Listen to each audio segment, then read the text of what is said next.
Hello, hello! Hello, hello, and welcome to another wonderful episode of Submitted for Your Approval, the weekly card review show for a collective, the community-created card game. I'm Stranger Side, and I am your community ambassador and host, and I'm the one who does all the hand motions. I'm joined today by my faithful co-host, Grief. Howdy folks, this time without green screen, and mostly the only hand motion that I'm doing is face palming myself. Yeah, and we're also joined today by my vanilla, regular, unflavored co-host, Empty Folder. Hello, everyone. Okay, so I wanted to hop straight into it with the accepted submissions. These are cards that got into the game last week, starting with Doodle Ooze is a 3-drop mine 3/2 news from Karachar with Entomb, draw a unit that costs less than this and give it this Entomb. So we actually talked about a different version of this on the show that did something to like the top unit of your deck or something like this.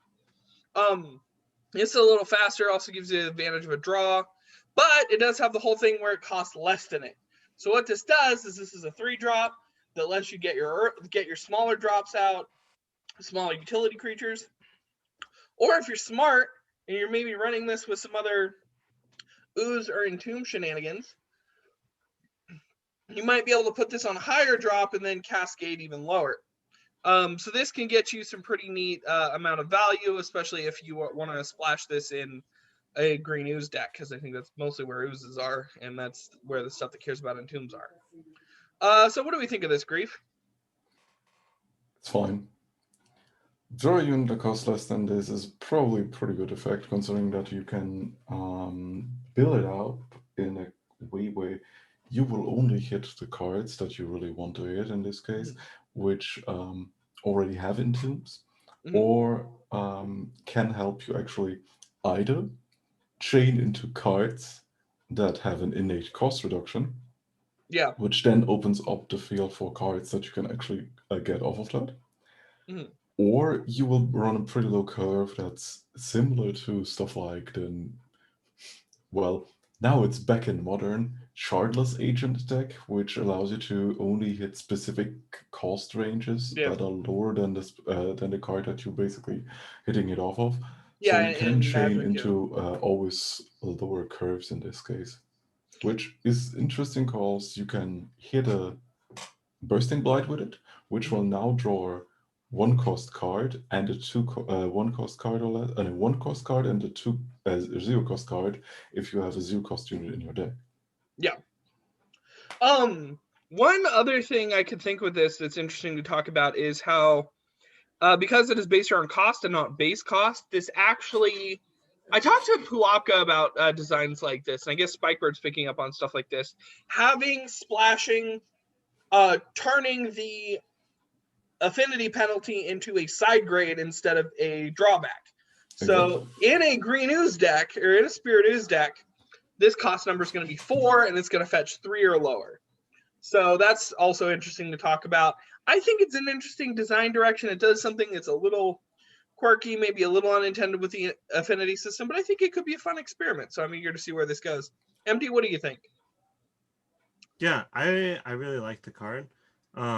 I think the only issue with running like this sort of cost shenanigans stuff to try and get the costs up higher is that it's not guaranteed to draw like a 2-cost unit if it's 3, or like you could just get your 1-cost unit immediately and all that extra effort you put in goes to waste.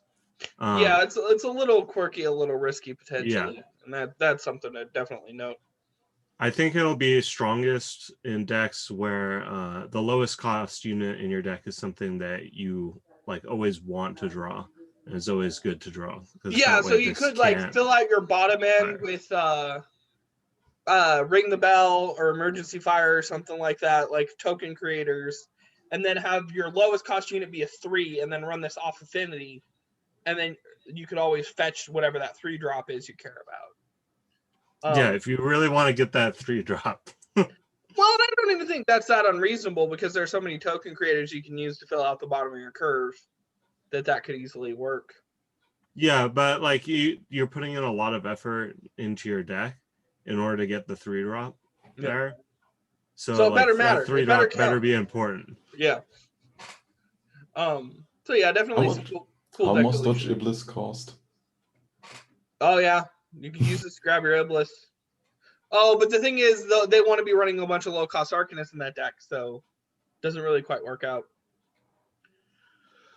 The Overlurker is a 1-drop mine 2/1 Chrono Scientist from Xandar with entrance. Put a card from your hand on top of your deck, and you may mill it and draw a card. So this gives you a flexible entrance effect that could basically be an Altered Memories, but weirder. Could possibly trigger your mill effects, or you can just use it to proc the shuffle draw. So there's the whole idea of there's these put into your deck somewhere on top or just in the middle and draw it back. Krana, we've been building this up now with Mad Theorist, and this is kind of the direction I think they're going to go in. Magneto had a couple different directions for it, and I think this is the one he settled on. And this is played into pretty well with existing stuff. So Sketch Time Imitator can let you get a lot of extra leverage off of something like your non-native support, so your Belfry or your Brilliant Recruiter. Or you can use this with you can use this with a couple different things. You could actually use this to tune something with Door to Elsewhere. If you want to guarantee or to help draw into another copy of a card. You can do a lot of like finicky manipulation stuff with this, but I think this is really like something that's pushing us in a direction of something that could develop into something more. Empty, what do you think of this? I mean, so in Legacy, where you actually have like real mill synergy cards, this can be quite powerful. Mm-hmm. Like you can use this as like 2/2/1s on turn 1, and even in card advantage, which is pretty strong. In Standard, there's not as much synergy there. There's more with discard, actually, which this sort of skirts around. But you can, in anything that like generates trash tokens that sort of sit in your hand, you can use this as a free card draw. And then, of course, it's just hand filtering the rest of the time, which is like, it's not great, but it gets the job done if there's something you're digging for. Yeah. I probably should have had Grief Talk first on this one because he's the guy. First of all, he picked it, and second of all, he's probably got some shenanigans in mind. First of all, I don't really get a Krana shuffle theme, considering that it's a bad deck, but it's a bad deck now, but it needs tools like this. And I mean,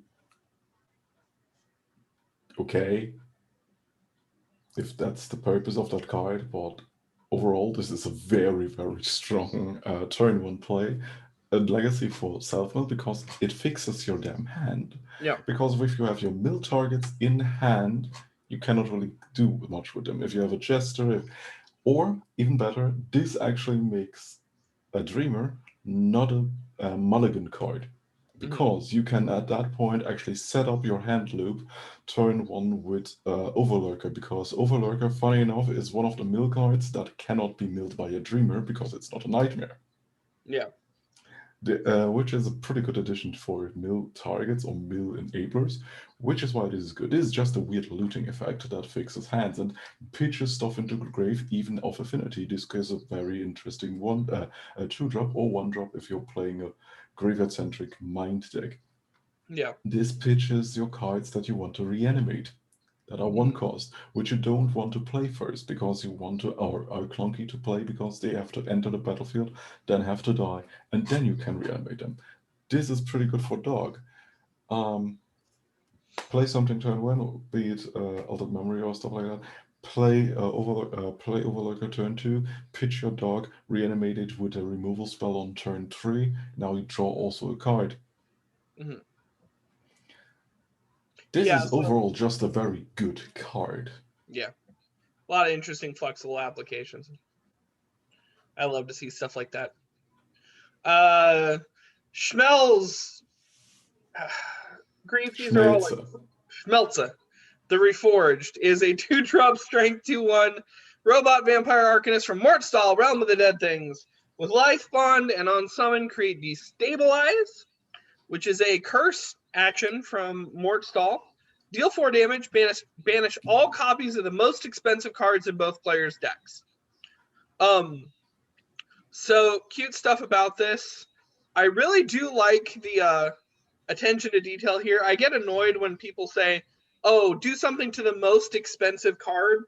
that card's not necessarily unique. There might be multiple copies of it, or there might be multiple things that have the same traits. So this is everything at the most expensive cost. And after playing a couple of these, it'll slowly whittle down your top end. So I guess this probably the use I'm guessing is in aggro. This keeps people from hitting their top end against a control matchup, or what's the real use here? Empty, I'll let you start since you picked this one. I mean, like just even disregarding the banishing, it's just not a bad card. Like, it's a 2-mana 2/1 life bond that draws you a pretty decent card on top of it. Like, the deal 4 damage is just to anything, so you can use it as removal. And then on top of that, like, if you're going against some deck where they have a top end that they rely on, like Ush, this just like wins you the game, because that deck has a very difficult time winning without their Ush. And a lot of control decks that have like a top end card. I know there was a Lukiel combo floating around, although I'm pretty sure that got nerfed out of existence. But against that deck too, you can just get rid of their Lukiel and they can't really do anything about it. Yeah, I think the small problem with this, and someone can correct me if I'm wrong, is there is a minor issue of when their combo or their top end or their finisher gets out of their deck early. So if you're running something like you're trying to just quick discard your you actually, if you're not mulliganing away your finisher, if you want to keep that high end thing in your hand and discard it because you want to reanimate it, then this doesn't really hit you because it only hits the stuff in deck. Yeah. And so that could potentially, I mean, against Reanimator, this might potentially have a problem, but I don't really know. This is very, very much something where I'd have to know like the top of the competitive scene to really understand it. Grief, what do you think of this? So at that point, like, the advantage to playing this card is that you don't even have to play it, actually. So if your opponent's playing Strength, you see your opponent's playing Strength, and you're like, oh shoot, I think they have this. Then they might sabotage their own hand by keeping this big dead card. Oh, yeah. And you're not even playing this. Yeah, this could be hard to, yeah, I see what you mean. Play around the knowledge of this kind of thing exists. Grief, what do you think? This is actually, if we ever really established some kind of competitive scene, which I am working on, we can probably see very interesting ways on how to do deck building with this card and against this card. Considering that even against mid-range decks, this hits a lot of targets that you want to play in the top end of your mid-range decks, in the top of your control decks, and funny enough, the way to tech against it is playing dead cards. This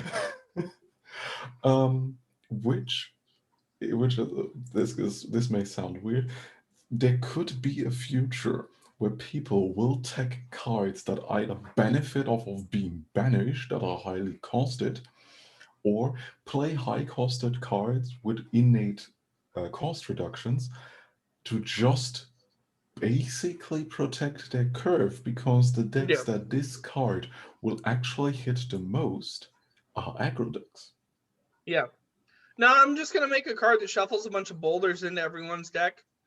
And that's what I'm going to make. And it's going to protect.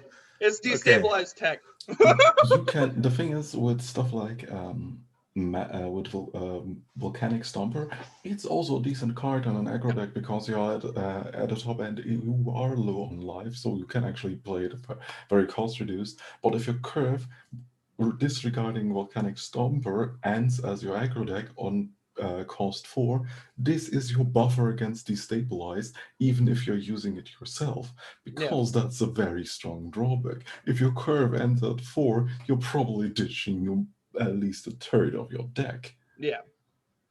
And so that's good. I'm interested. I mean, I would be interested to hear stories about what this does, although as a single player, I don't really know too much about how effective this is in shorter matchups. Okay, let's talk about a long process in the making. This was Old Realm, now Age 4, which is where Carthian's at now, called Seal of Elementary, folks. For the longest time, they had 3 sisters, and they wanted to talk about a 4th. Never really got in, several different iterations. Introducing the Rockcrusher's Gem as a 6-drop neutral artifact from Sealed Elementary. Choose 2 elements to channel if you have enough available mana. The Earth element deals 4 damage to a unit. Fire creates 4 flames and give flames +1 attack, and they attack. Wind is scour 4 and reduce the cost of cards in your hand by 1. Water is choose a unit up to 4 mana from your deck and put it into play. And the flame, by the way, for those of you who don't remember, is a 1-drop 1/1 elemental. So, long time in the making. Finally getting to Rkty, the final sister, who's the imprisoned one, who's the, I don't know, she's bad because she's Earth, whatever. One thing I do got to say, I love the art by Cornmeal. Super simple, super clean. All the effects have this interesting symmetry with the 4 and referencing the old respective sister and their abilities. I think this is really, really neat. I love versatile effects like this, especially when they reference all 4 affinities. What do you think of this, Grief? I love command effects. Yeah. This is a very cool command. This is elemental command. And I like the aesthetic and the way it actually handles the effects and references towards the different sisters. Yes, you can play this as an 8 mana card, you can play this as a 7 mana card, you can play this as a 6 mana card, depending on your affinity.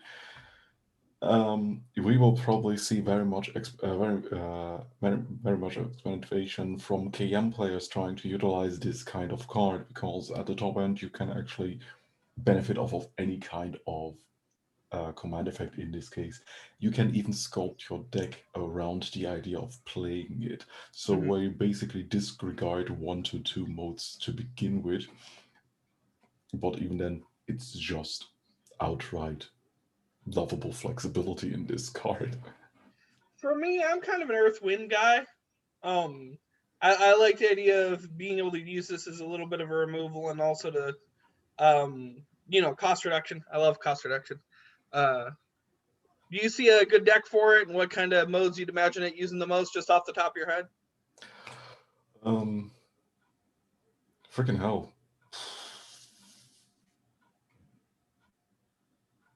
Legacy Flames? Water. Legacy Flames is technically dead, because Legacy Flames was a Lazaro shifted Penumbra deck. Only that's why it actually was so good. You could play it in Legacy Flames. Technically, the best modes are actually Wind, Water, Earth, in that order. Fire is just too niche of an effect for the which you can probably utilize. Funny enough, you can probably utilize that effect for ore decks. Yeah. Because it creates you 4 tokens and you get extra benefit besides it. And since fire is already in your affinity, because ore is a permo deck to begin with, you A, have the coins to cast the cost, and B, don't have to pay the up cost for the off affinity option for fire, which is probably the crucial part why this effect is still probably the weakest one of the bunch, because you off affinity you wouldn't really want the fire effect anyway. Yeah. MT, what do you think? Oh yeah, I love this card. Like, you build your deck around playing usually like Earth and then whatever's on your affinity, which will probably be like Wind and Water, but it has that versatility in the next few turns, going up to 8 mana, where you can just choose whatever mode you want based on the situation. Like, the fire mode is definitely weaker than the others, but there will be situations where your opponent has an open board, doesn't have much HP, you just go in for 8 with your flames. Yeah. Or I could see definitely Earth Fire being a finisher in the right case. Just deal 4 and then push forward for 8 to the face. That could be cool. So yeah, I'll put this to help actually finish Seal's story out, guys. The Coiled Conductor is an 11-drop mine 9/9 giant robot snake. With when you draw a card, reduce the cost of this by 1 this turn wherever it is. so it can get itself a little bit of temporary cost reduction. Of course, my first thought with this is, especially if you really want to run robots, get a bunch of prototypes in your hand. See if you can get to 11 prototypes, or 11 cards, including your prototypes. Slap down a door to elsewhere and draw back into this. That might be viable. It might whiff. I could also see some other stuff, especially if we see Mad Theorist would be another good option with this. Although that might be a little goofy because you'd have to track what its current cost was at. Or no, I guess it would almost always be 11 or really high up. Then you Mad Theorist, and then it's set when it's drawn. So yeah, this is a cute little goofy card. I really like it, and I really like using these Charian arts that he had from a abandoned project. Empty, what do you think of this? I think wheel effects are like completely the right call with this card. That's really the only way I think you can make use of it. The issue is that you're kind of building your whole deck around this. And if you just draw into it, it's a complete dead card if it's not with a wheel effect. At 11, like, it's so hard to get this down to a reasonable cost. I think those are the only way to play it. And the other issue is that it's like vanilla, so even if you're going through all this effort to get this out, like your opponent could just have a deadly unit or just like some chump blockers or something, and you can get completely stonewalled and still not be able to win. Yeah, I do think that that's probably an issue with it, where it doesn't really, for the amount of work you have to put into doing what it doesn't advance your game plan that much. This is the kind of goofy thing that works in single player, but I don't really think has a place in a faster format. Grief, what do you think? Well, Grief, there's probably more shenanigans in Legacy to let you pull this off, right? Yes and no. Empty is pretty right in his assessment of this card. This is basically a noob trap because it looks very interesting. Where, okay, now if I manage to draw a shit ton of cards in a single turn, I can drop this card for 9, and then I'll go ham with a 9/9 vanilla that I basically did nothing for that turn to establish any kind of board presence. Just playing that and drawing a shit ton of cards. Why did I say yes and no? Because I was crazy enough to put a banned card at 1 in the restricted, a recent ban and restricted list update, and that was Honeypot and Brew. Mm-hmm. Honeypot and Brew is one of the very few cases where you can get away with drawing a shit ton of cards while probably establishing a board by the by, because Honeypot and Brew is a 3-cost action food in Spirit, which says your units cost 2 less, but also it reduces their attack and HP by 2. On top of that, you draw a card as the feed effect. Which means that you can basically channel any kind of card draw unit, mana increasing unit, or whatever unit would end with busted entomb effects, ender effects, whatever, into your board, which allows you to just churn through your entire deck.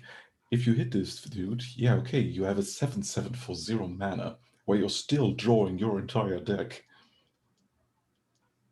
And you can probably drop all 3 of them. Thing is, food is Honeypot and Brew is at 1. Sure, it is basically searchable by 7 cards, but that's a very big package for a deck that can do more than just drop a 7/7 vanilla. Yeah. If you guys are looking for a good single player shenanigans with this, what you want to do is you want to run this off Affinity, get it down a little bit, then triplicate it, and then, and then you have Bad Trip is a deck in Legacy. And then you have a 27/27 vanilla, and then you can actually, I guess in Sentinels, if you do manage to get the Pleasant View testing site, you can use Radioactive Bite to give this like the other stuff it needs. Another roundabout combo would probably be drawing your card and reanimating it for the cost 0 yeah. whatever, 0, 1, 3, whatever. Actually, yeah, I think this is better in like a worm deck or using the grave worm than it is just playing it honest. My eyes must be broken today because I accidentally skipped a card, but I'm going back for it. Humility is a 7-drop spirit 7/7 angel from the 7 heavenly virtues with flying, ward, and all other units in play have 1 attack and 1 HP. So this is one of those. Sporium Corium is trying really, really hard to get a version of this thing in. To fill out the 7 heavenly virtues, little mini realm thingy. I like this kind of effect. It's obviously reminiscent of a similar card from Magic the Gathering. It's also the shortest version of the thing that Sporium has submitted, so that's good. I think this is very interesting. It's got a nice little mirror to Pride and the Flying Ward, and I know that the way this kind of passive works in collective is really, really wonky, and so a lot of things you think about how to work end up getting contradicted by how the rules engine works.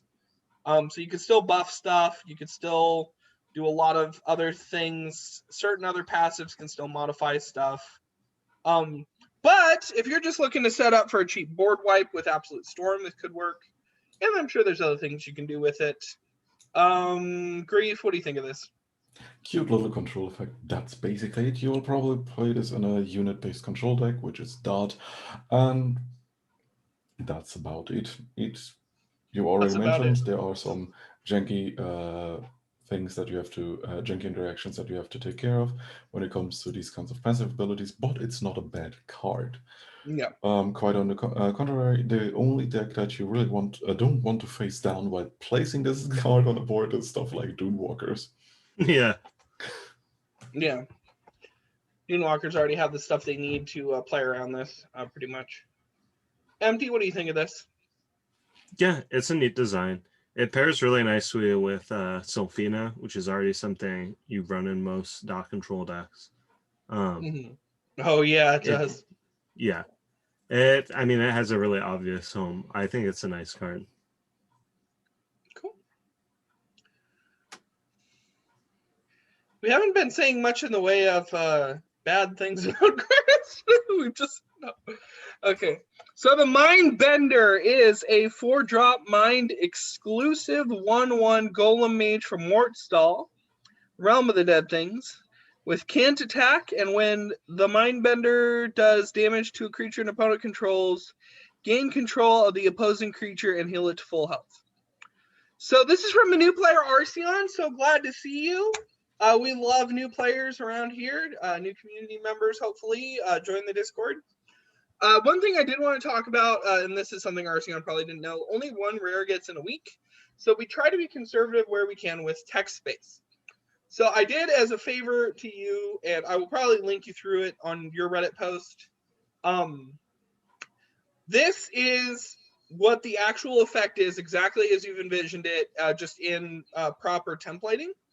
So it's just, I'm going to work from this card for the sake of our commentary. We don't use Mage, we use Arcanist. It just helps synergies if we use the same word for tribal types. And then the effect is just when this damages an enemy unit, steal it. So let's talk from this version of the card, just for simplicity's sake. Empty, what do you think of this? It's a really interesting card. Like, I want to take advantage of it. There are 2 things that sort of stop me from doing that. One, it's Mind exclusive, which makes it really hard to build a deck around. And 2, it's insanely fragile at a 1/1. It's very difficult to actually get this to stick long enough to do anything. Yeah. One of my initial ideas was to use like Firestar with this, which is pretty good. The issue there is that you're running Firestar off Affinity when you'd much rather be running it in like a KM deck with this. But you can't do that because it's Mind exclusive, obviously. Yeah, so exclusivity, probably a bad idea. And I think this could afford, even with that effect, which is really good, I do think it could use a couple stat points, mostly in HP. It really needs it. With the can attack, it could have an HP of, I think, at least 3, maybe more. What do we think? It does get very scary at higher HP. I can safely say, though, that this can have 2 HP. At least 2. Okay. We'll go with at least 2. Because, yeah, that is a pretty useful effect. I know there's a card way back in the Legacy pool that gives a unit an active that lets it deal damage to the entire board, the entire enemy board. Grief is grinning because he knows what I'm referring to. And that would be really fun with this. Grief, what do you think of this? First of all, even going back to the wording, this in its entirety is a Magic card design. It very, very much, and you could tell that the creator was inspired by Magic in the way that they word their cards. This kind of card with this kind of body would usually be a 2 to 3 mana card. At 4, 3 HP is probably a must. 2 is on the safer side to block out any kind of stupid shenanigans. But even when it comes to stupid shenanigans, this card cannot attack and usually dies after the first block.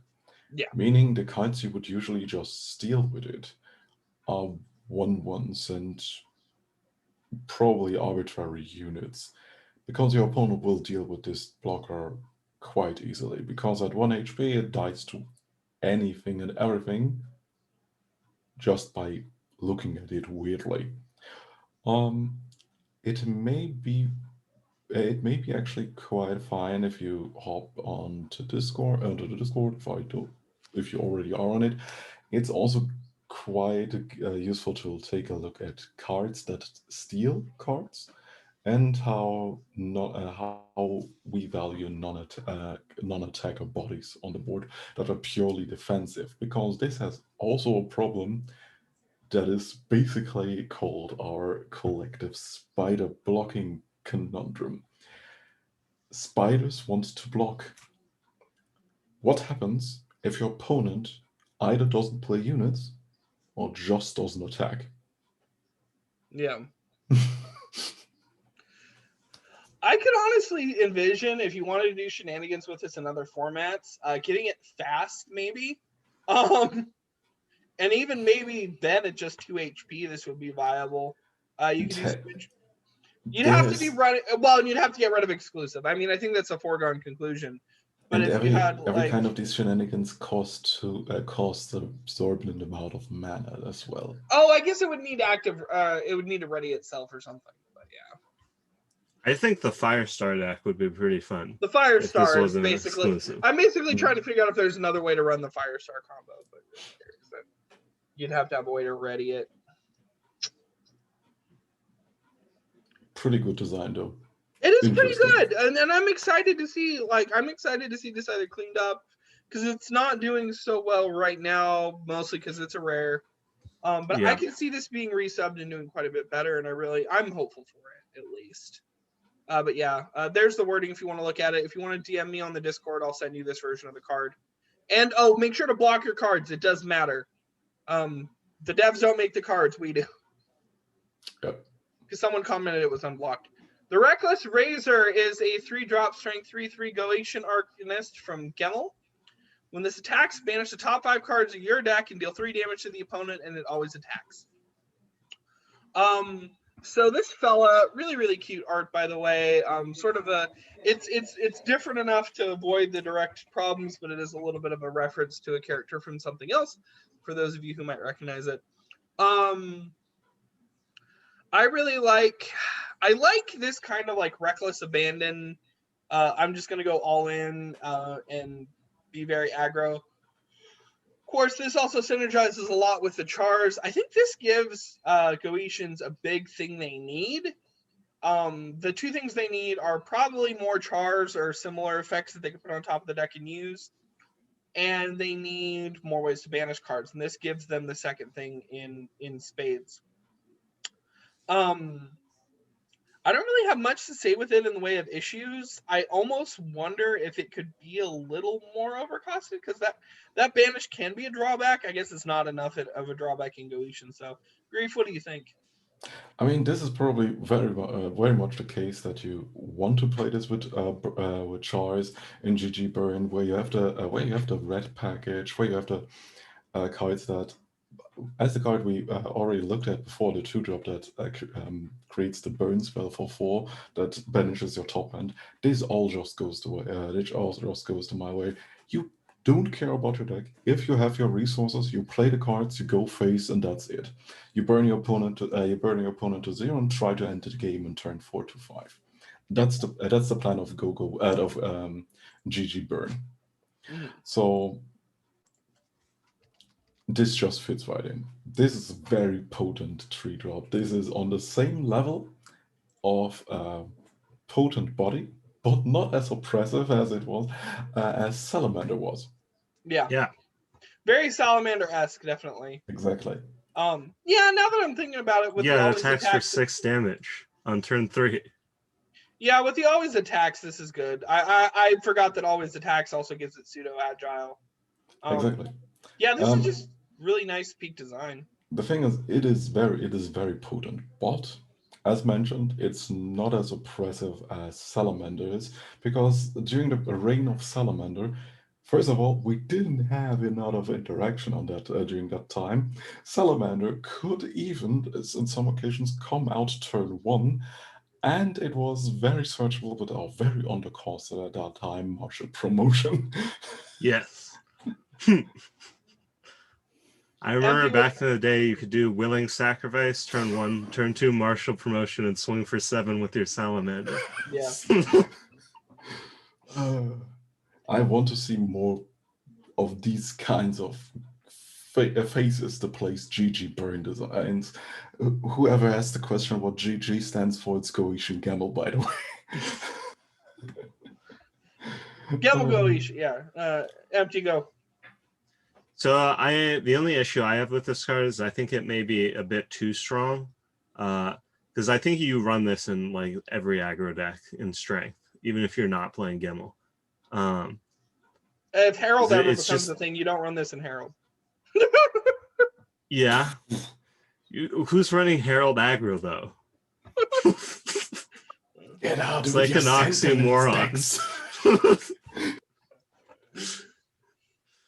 But yeah, it's a very scary card. It just outputs so much raw damage that like the banish downside, if it can even be called that, since it's an upside in Gemmel, it's just never going to matter. And this combined with like, I think there's like that Glaive Lazabo that we haven't gotten nerfed yet on 4 that also outputs an insane amount of damage. I mean, good luck surviving this turn 3 and that turn 4. Oh my god. It's like the Bone Glaive Ripper. Thing is though, as scary as this card is, or the entire archetype is, this is dwarves, but interactable. Yeah. Because the burn A comes only after it attacks or while it attacks, and you can capitalize off the banishing effect. But dwarves could, and I can attest that from Legacy, dwarves outright kill you. I don't know about comparing this to dwarves. Like, dwarves have absolutely ludicrous mana ramp. Yeah, but the thing is, dwarves have absolutely ludicrous mana ramp, but they have the same explosive potential. Yeah. But to reach that potential, they are at least interactable on the step to getting there. Because unlike dwarves, this kind of deck at least needs some semblance of setup to get these explosive burn damage piles of 10 damage and so on and so forth. I want to give him Life Bond. Can I run this with Fake Fake? Get out of here! I'm going to do this in a control deck. Get to the next card. The thing that matters most in aggro decks, your life total. Oh. No. The Soul Cycle is a 3-drop spirit action from nowhere in particular with discard your hand and draw that many cards. So one thing that bugs me about this is Acoustic took and modified the Afro art a little too much. I think the original was much brighter, and I just feel like the dull color just, man, it's sort of an eyesore. But that's a personal thing. I really like that we have this. I feel like we need an effect like this. I don't know if it needs to be at 3. Maybe I'm too nice. But for the love, there's so many different ways we could do this effect and give it a realm. Even with the art, it could go to Hallucinogenica. So most of my gripes with this are flavor. I think we need this. I also think it might be able to be at 2, but I'd rather hear an opinion on that. Empty, what do you think? I want it to be at 2 because I want to play it in Spectres. I think it's more balanced at 3 though. I'm amazed we don't have a basic effect like this on action yet. Mm-hmm. It's a good card. It's good in Spectres. I don't have much else to say about it. And I think this is a resub, right? Is it? It actually did quite well last week. Yeah, so it did quite well last week. I think if we were looking to push it over, like the fact that it's just bland on the flavor end would be the thing to fix about it. But I know it's perfectly serviceable as is. It's just I think it could use a little bit more to make it sparkle. Grief, what do you think? At 2, this would be kind of scary in Legacy. Because the reason why we never got these kind of effects before was because of our Legacy discard outlet and discard benefit reward pool. This thing in Legacy will mean that you basically swarm your board with beveraging as turn to, if you have the right hand, you have probably after playing this turn 2 to 3, 8 cards in hand. 8 to 9 cards in hand after triggers, while also presenting a pretty damn gruesome board. Or at least a setup for next turn to get to such a gruesome board, which applies to having a lot of discard outlets or discard enablers in your hand, and getting probably the hand size of your opponent to 0 in the same turn. So yeah, I would just say give it a flavor package, something, even just Hallucinogenica. I think there's other ways to do it, but I think there's better ways to do it. But the other thing, I guess, if we really did want to push this to 2, you could make it draw that many -1, and then it would -2 you instead of -1 you, and then that could be interesting. I mean, it's a clean design. We shouldn't really meddle too much with it. It's super clean. It's super clean as is, except, and I know I'm just one set of perspectives, but the flavor. It should probably stay at 3. Like it should probably stay at 3. There's a lot of scary things that can happen. I mean, but rebound, it needs some flavor. Yeah, rebound is a keyword. We shouldn't forget that it exists. Yeah. The Mind Electric is a 3-drop spirit song from Concierta with destroy a unit with a summon and trigger its summon twice. So this is invoking champ, but this time I'm not kidding. You want to go out with your unit. Your unit is going out, and it's going out in style. It's gonna do a lot of things. The interesting thing, can things duel from graveyard? Because my first thought with this is any of the summon dual unit things. Yeah. And then I don't know how that works. If I remember correctly, it didn't really work quite well, but it could also be the case for idle contract just working quickly with certain effects. Yeah, so okay, that's maybe not a thought. So I think Empty has the most familiarity with the summon deck, so I'm gonna at least an older version of it. So I'm gonna let him talk on this one. I mean, you don't really want this with the old version of the summon deck, because you already have a lot of summon retriggers, and your units, like the raw stats, actually do kind of matter. Like quite a few summon units have decent stats, so this isn't really worth running. You would have to run this in like a different deck where you're really taking advantage of getting 2 summons. And maybe you're doing something weird with the fact that you can get the summon off while the unit's in the graveyard. Yeah, like the okay, so the specters that do the summon banish a unit, those are prime targets for this. Man, anything that's like summon banish a unit until this leaves play, instant double hard removal. Yeah, so those are really good for this. Obviously, you're having to give back the unit that you did the first effect on. Yeah. I could also maybe see running this as like a 1 or a 2 of tech in a deck that runs Sylphina, the halflings, Sylphina and Lakeside, just as a last ditch, with Lakeside fetching answers, or with Sophina doing like a mini board wipe in case of an emergency. Yeah. Beyond that, I don't imagine running this as a 3 of, because it's in many cases, but I don't know. Maybe I'm just not creative enough. Grief, what do you think? First of all, we have Lost Lurker. Yeah. I'm saying unless you're running it for the banishes. No. First of all, we have Lost Lurker. One drop, summon both players, discard a card in their hand. By the way, that thing has rebound. Mm-hmm. Kill this, both players lose 2 cards. Oh yeah, you got the rebound card back. After playing the first Lost Lurker, you've basically discarded 3 cards of your opponent. That's one quirky interaction. But what you're ignoring is the fact that there is no mention of allied on that card.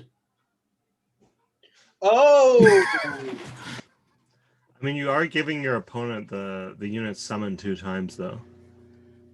It's on a summon, though.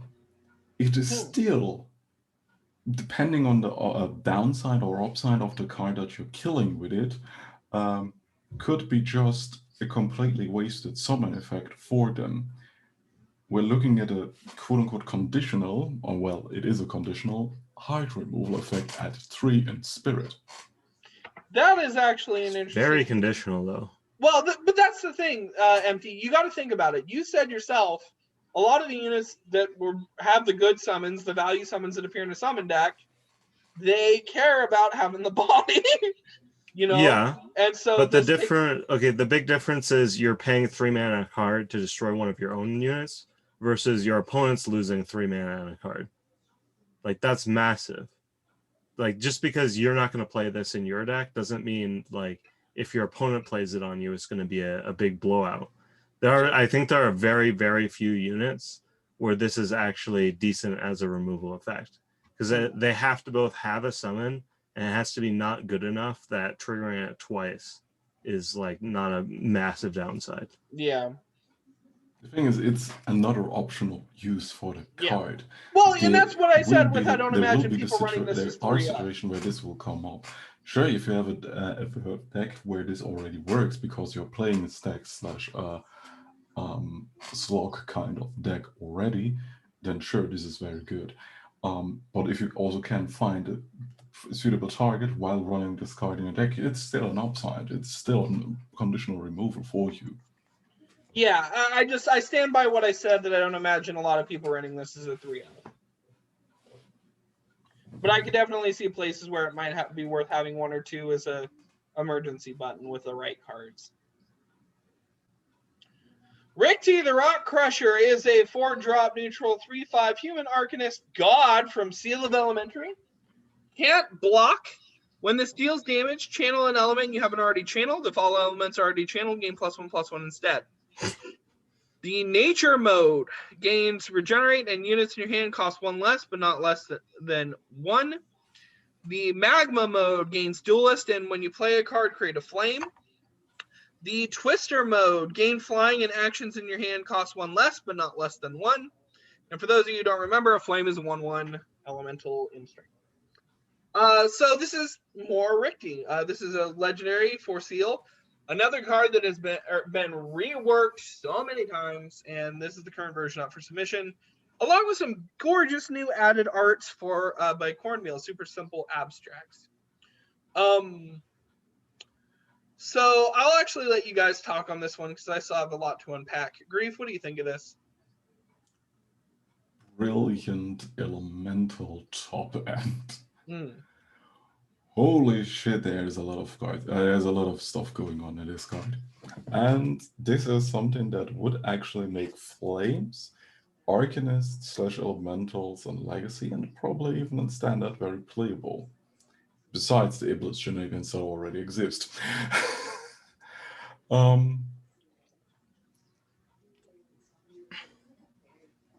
Sure, you can block, but making units cost less, making actions cost less, or creating just bodies that you can use as jump blockers or even capitalize on them during the time you're playing this card is hilariously a lot of upside you're getting for this card. It's a lot of bang for your buck for a 4-mana 3/5. This card is this card has basically no issues. Just sorry, long rambling for just this card is good. Upvote it. Yeah. So my thoughts on this, at least, are take this. On turn 4, turn 5, you can Blazing Shurikens or Sumo Squash something with it to gain Duelist, use Duelist, gain Regenerate, and then you're already just trying to Twister's just icing on the cake at that point. So this is really, really cute, really, really interesting. Empty, what do you think? I mean, like, you really just need to get one hit in, and then it just becomes a scaling duelist. Yeah, because most of the time you're going to pick probably Magma or Twister if you want to just go face. Yeah, Twister can work too because it can let you fly over. Mm-hmm. I have mixed feelings on it. I like the whole idea behind like the different elements, but I think gameplay wise, it's just going to feel like a scaling 4-drop duelist. Oh, so do you like it? I said sorta. You have a thing with scaling duelists, man. You have to decipher it. It's like, holy hell, I want to play this card, but hell no, I don't want to face it. I just like seeing neutrals that can get the job done. And this definitely does it in spades. And I guess since it does create all those flames, could give you maybe a means to make flames a deck again. As I said, this could actually there's no real flame synergy in standard, unfortunately. It's more or less elementals though. Yeah. Yeah.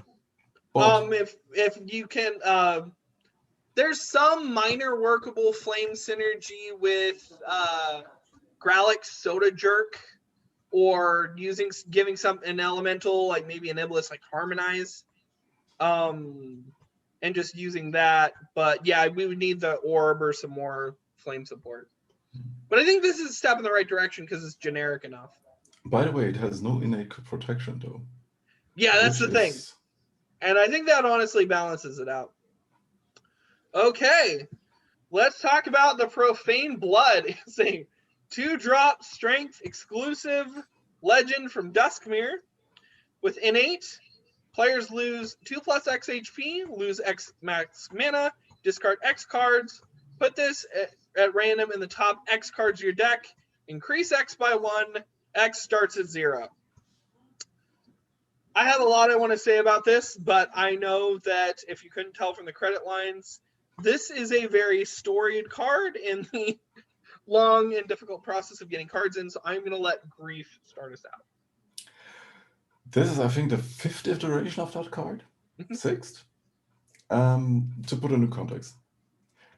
This was just me doing weird edgy art, and trying trying different brushes. So I thought, okay, let's make an interesting card that feels sadistic, masochistic.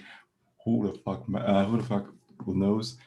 That is a cruel card to play and play against, that is innate and has some form of repeatable interactivity in the game, where you play this, where you basically build a deck with Profane Blood as your main card or main route to win the game. That was basically the initial thought of why I created that card in the first place. So it went from Bob effect to a pseudo alternative win condition where you were below 10 life, or if you've eaten 15 damage via self-damage, you reduce the HP of your opponent to 1, and so on and so forth. Afterwards, Dead Zone and Tahaz, I looked at the designs that I already posted, last week, and they picked it up and designed that monstrosity, which I very much love. And yeah, now we're at this version of the Duskmare Legend card, and I hope that it finally gets in. Yeah, so the things I see with this that really make me curious and are very interesting is, I think, so if I can get something in the shape of like a 1-drop, I think it's the Angelfish. Flying Life Bond. No, I think that's a 2-drop, 2/1 Flying It's a Life 2-drop. Bond. Yeah. Yeah. So if I can get that out on turn 2 and get this out, actually, I guess in Legacy I could do with Bloodletter. I can get this and that out on turn 2, maybe. Anyways, if you can reliably play this on the turn it comes up, you can easily send people into negative max mana and totally deprive them of a hand forever. I could see people being heavily opposed to this card for that reason alone. I honestly, and it's sitting at 0, I think for that reason. I think this is the kind of card where I would just want to see it played. And it's just hard to evaluate. I could definitely see this being really, really awful. It's not an easy card to play because you have to consider there's a huge drawback in build. Yeah. And that's the last line of the text. Yeah, X starts at 0. The first time you play this, it is awful.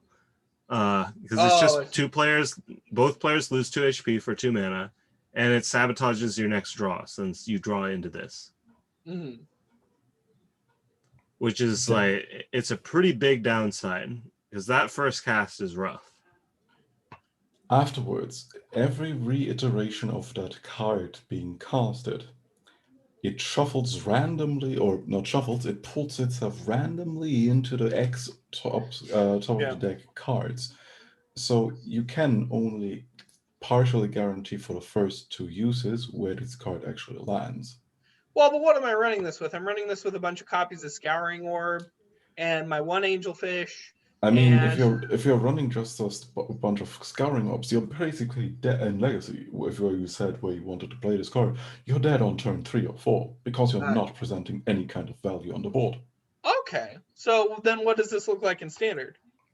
In Standard, you can actually get away with playing the thing is, you're not playing an aggro deck. You're playing a stacks control deck. Yeah, it's a control deck. You don't present the board. You want to basically 1-for-1 trade and establish a mana ramp. The deck that actually excels at it is Permaw. Mm. Oh yeah, because Permaw can win a lot of these interactions until you get into like negative max mana. I think people just don't like this kind of stacks thing, and that's why it's suffering. Which is sad, because I actually generally think this is interesting. And there's enough knobs to tune on this that it would be easy to nerf if it did get in. So guys, I guess there's not really much we can do to workshop this until we, like I said, until we actually saw it played. Well, Empty didn't really say much about that card. Oh, Empty, I haven't really spoken yet. Okay. Yeah, so I really like this design. I think this current version is just like a tiny bit too weak. I think getting past that first cast is too much of an ask a lot of the time. It's just so hard to spend 2 mana doing basically nothing and then setting up your next draw for a card that's still like, it's still it'll be a 1, which still isn't that great. Like, you really need to get up to the 2nd or 3rd cast in order for this to really start popping off. And I just think that's going to keep the deck that runs this from really being like good in Standard. Okay. I also think like it starting at 1 would be interesting because put this in random, the top 0 cards of your deck doesn't actually make sense. I know it operates on the same level as starting at 1 already. So the first 2 iterations, it puts itself on the top of the deck. Well, yeah, starting at 1 is terrifying. You can keep the game at like 0 to 1 mana the whole time. Yeah, and so that's, I don't know. Well, then what do you propose to fix it? I don't know. Maybe make it 1 mana. Making it cheaper. That is basically the same as making it. No, Except it's not. now you. Because you have to sabotage your own draw on the first turn, and you don't get to play a 1-draw. Like, how are you winning that game? Oh yeah, you are. need to get your angelfish out or wherever. Yeah. I guess you could just win on initiative, dude. I'm just gonna have a completely symmetric game and win on initiative. I don't know. I think it would need. I would want to see playtest to even know how it would really work out. And I think that's why it's at 0. We need a custom card league. Or something like that. Yeah. I mean, totally. That's what I'm saying. Is not seeing it working is part of the issue. Moment of Silence is a 1-drop mind action from nowhere in particular. Rebound and silence a unit until the end of the turn. Does this actually work? That's my question too. Does this I actually didn't want work? to talk about that card. That's why I didn't pick it. Pretty sure that silence by definition is permanent. So the thing is, we got Immortal to work.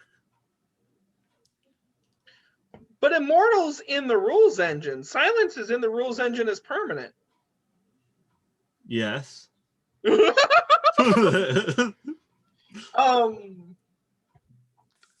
don't know. So let's pretend it actually works in the rules engine and talk about the card like that, I guess, is the best way to do this. Grief, what do you think of this? It's weird as fuck.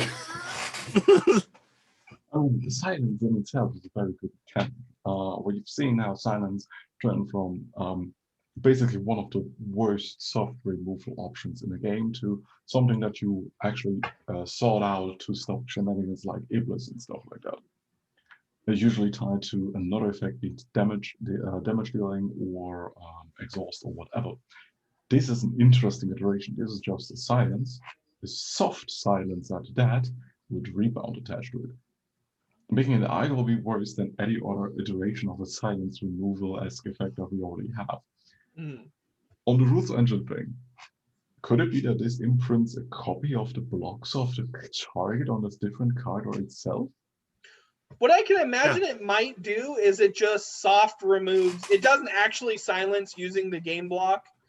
That it just removes the ability until end of turn. So like double rebound and double life bond. Yeah, where it's just lying a little bit. Yeah, I can see that. I can see that too.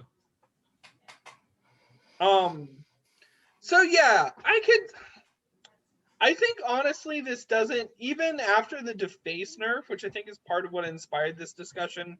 I could be wrong, but it just sounds like it. Even after the deface nerf, I think I'd still rather run deface for a lot of things. Because it got side graded into a point where I like it a lot more. And then if I really needed to silence like bigger units, I think I'd just go Dusk Shot route. In mind at least. Other good things with this, honestly, is it's just a good way to get like Frick procs. But there's already so many ways to do that in terms of like Vicious Stare, etc., etc. Empty, what do you think? Oh, I really like this card. I think it's a fun little tool for a lot of different decks where like there's some annoying little unit. Maybe like there's an Entomb you want to get rid of. Or your opponent has an aura effect that's keeping all their units alive. You just turn it off for the turn. Or let's say your opponent like plays their big like 8-drop like their Daylane or something. You can turn off the ability for the turn. And with Rebound, like you can keep it off for 2 turns for only a 1-mana investment each turn. I think it's just perfectly fine as is. And assuming it works in the rules engine, it's a great card. Do you know what I think? This is probably a Sentinel/sideboard card. This is very good in limited, yes. In Sentinels, this is cool. It's just I couldn't even see running it really in a Coliseum deck, as far as the single player stuff goes, because there's just a lot of options that are more interesting. So yeah. I don't know. It's cute. It's not even doing all that well, and I don't even necessarily know why, except maybe everyone else is just meh.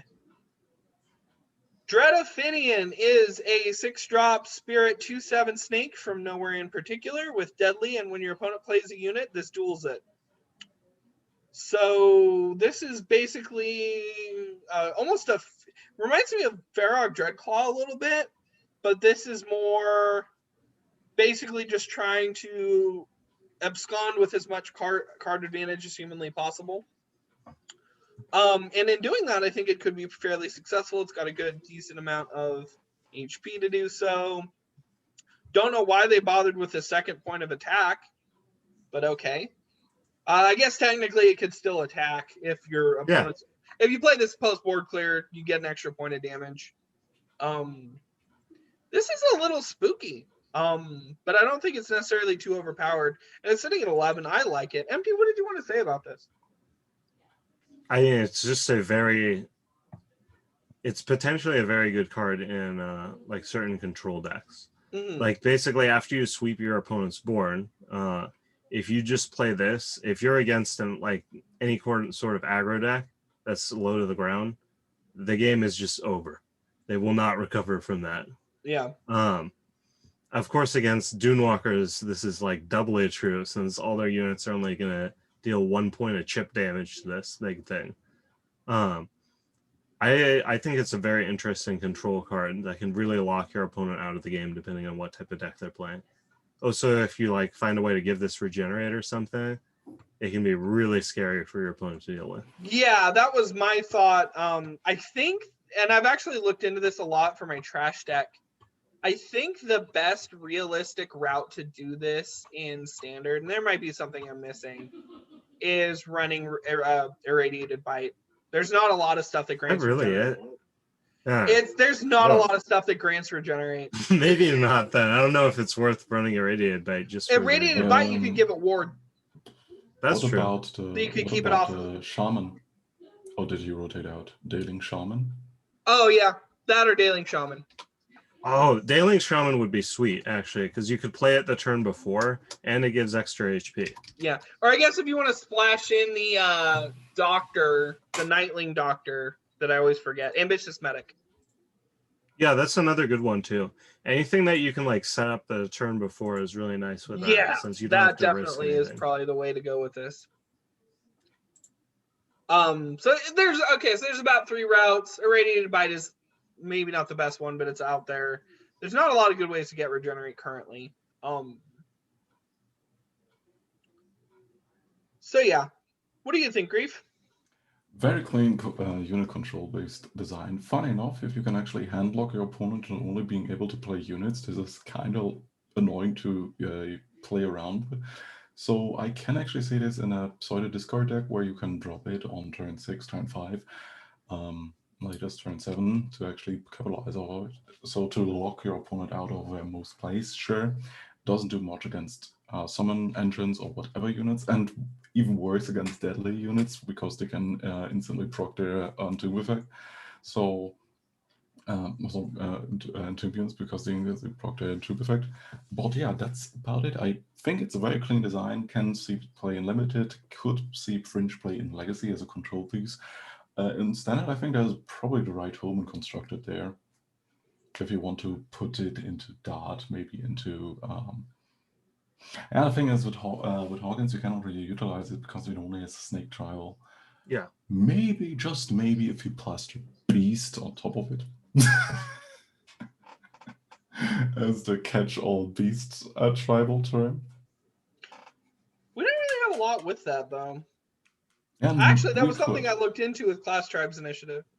Yeah, okay. So, like, thinking about the deck that would run this, man, if you run this with, like, Masked Prophet, just completely lock your opponent out of actions, too.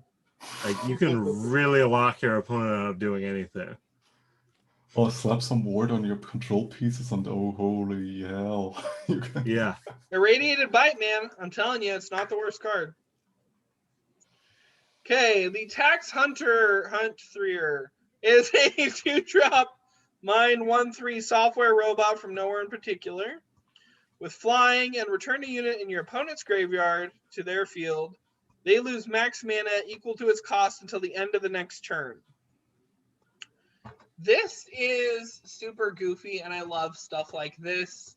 This makes me wish we had more stuff that just interacted with like throwing stuff in the graveyard or whatever. You could use this if you have a unit you know how to get rid of fairly easily, or you're just holding like a good removal to just obviously just keep them out, keep them from playing cards for a couple turns. It's also a nice little 1/3, and it's actually fairly cheap. I could imagine actually with not too much creativity wanting to run this in Dunewalkers, simply because if this comes down on 2 and there's nothing in their graveyard, you don't really care, and it gives you a 1/3 flyer. And later on, this could give you a way to get their removal out of their hand if you have something to do with the or to stop them from interacting with you for a later turn. Grief, what do you think of this?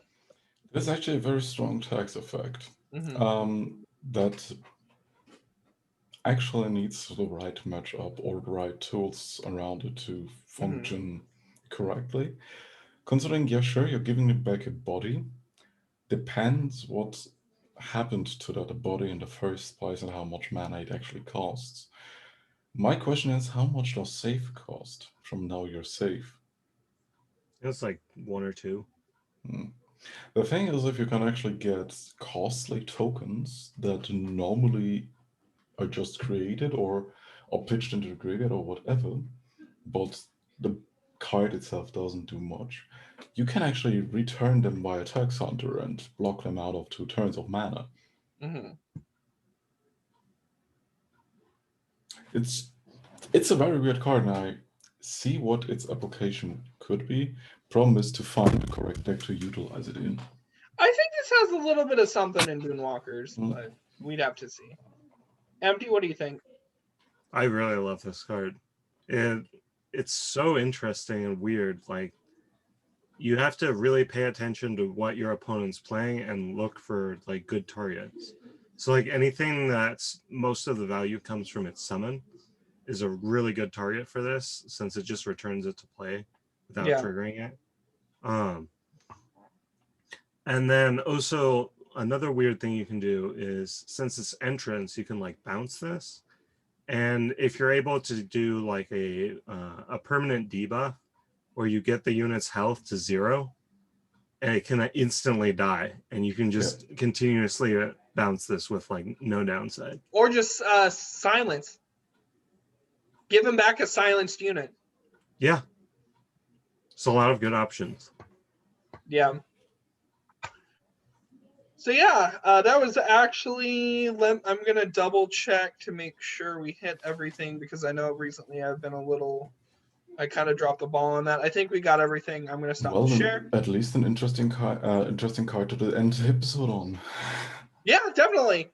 So yeah, I think this week we had a lot of good things to say about a lot of cards, which is not something I object to. We had a couple that were maybe could have used a little bit of advice or a little bit more labbing. And on that note, check out the Discord, guys. We love talking to people about cards, helping them out.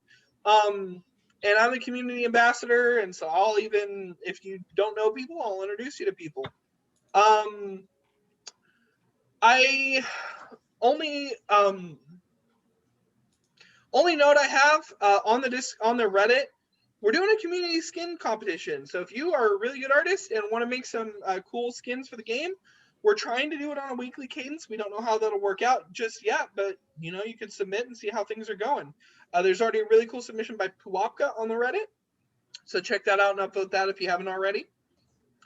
And keep on playing the game and keep on voting on cards. Thank you, Grief, for joining me today. Nice to be here. I like your new setup in your room, and thank you, Empty, as well. Yeah, thanks for having me. We're going to go visit that beach someday. So yeah, keep like, comment, and subscribe. Remind me why I'm doing this. Keep on playing the game. Keep on voting on cards. Bye. See ya.